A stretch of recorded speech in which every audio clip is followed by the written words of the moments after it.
राहुल गांधींचा बार निघाला फुसका, दावा करताना दाखवलेल्या महिलेची ओळख चुकली। बुधवारच्या पत्रकार परिषदेत राहुल यांचा दावा फसला। उद्धव ठाकरेंच्या दौऱ्याला आज दुसरा दिवस। मराठवाड्याच्या पूरस्थितीची पाहणी करायला उद्धव दौऱ्यावर। मराठवाड्यात 4 दिवसांसाठी उद्धव दौऱ्यावर। निवडणुकीच्या तोंडावर ठाकरे गटाची नौटंकी भारी। शिवसेनेकडून उद्धव ठाकरेंच्या पाहणी दौऱ्यावर टीका।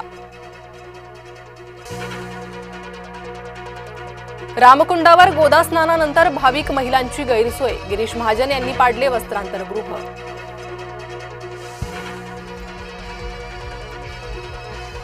पश्चिम बंगालमध्ये एका तलावात सापडली शेकडो आधार कार्ड। बनावट ओळखपत्रांचा घुसखोरीशी संबंध असल्याचा भाजपचा आरोप।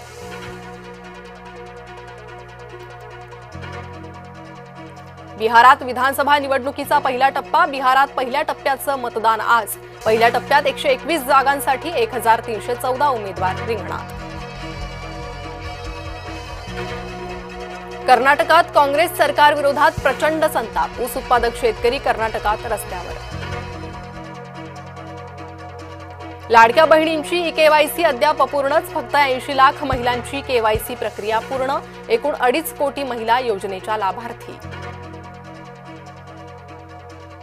आगामी निवडणुकीत भाजपसोबत युती नको, पवार गटाचा मोठा निर्णय। अन्य कोणत्याही पक्षासोबत युतीला पवार गट तयार।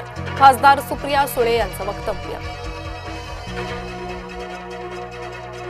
कुंभमेळ्याच्या पार्श्वभूमीवर नाशिक त्र्यंबकेश्वर रस्त्याचं विस्तारीकरण। मंत्री गिरीश महाजनांनी केली रस्त्याची पाहणी। विस्तारीकरणाला स्थानिक शेतकऱ्यांसह व्यावसायिकांचा विरोध। स्टारलिंक आणि राज्याच्या माहिती तंत्रज्ञान विभागाचा सामंजस्य करार। राज्यातील दुर्गम भागांपर्यंत इंटरनेट सेवा पोहोचवणार। मुख्यमंत्री फडणवीसांनी व्यक्त केला विश्वास। फलटण डॉक्टर महिला आत्महत्या प्रकरणी आरोपी गोपाळ बदने पोलीस खात्यातून बडतर्फ। चौकशी अहवालानंतर जिल्हा पोलीस अधीक्षकांची कारवाई। स्थानिक निवडणुकीच्या पार्श्वभूमीवर भाजप ॲक्शन मोडवर। भाजपकडून जिल्हा निवडणूक प्रमुख आणि प्रभारींची नियुक्ती। शिंदेंच्या बालेकिल्ल्यात गणेश नाईक निवडणूक प्रभारी।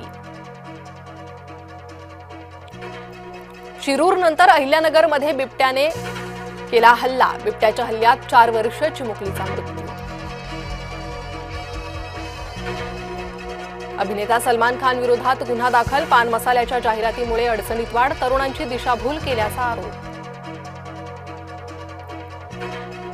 मनसे अध्यक्ष राज ठाकरे आज पुणे दौऱ्यावर। निवडणुकांच्या पार्श्वभूमीवर मार्गदर्शन करणार।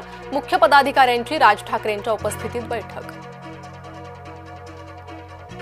मल्टीप्लेक्समधील अवाजवी दराच्या विक्रीवर कारवाई होणार। अन्नपदार्थ आणि तिकिटांचे दर कमी ठेवण्याचे सर्वोच्च न्यायालयाचे आदेश।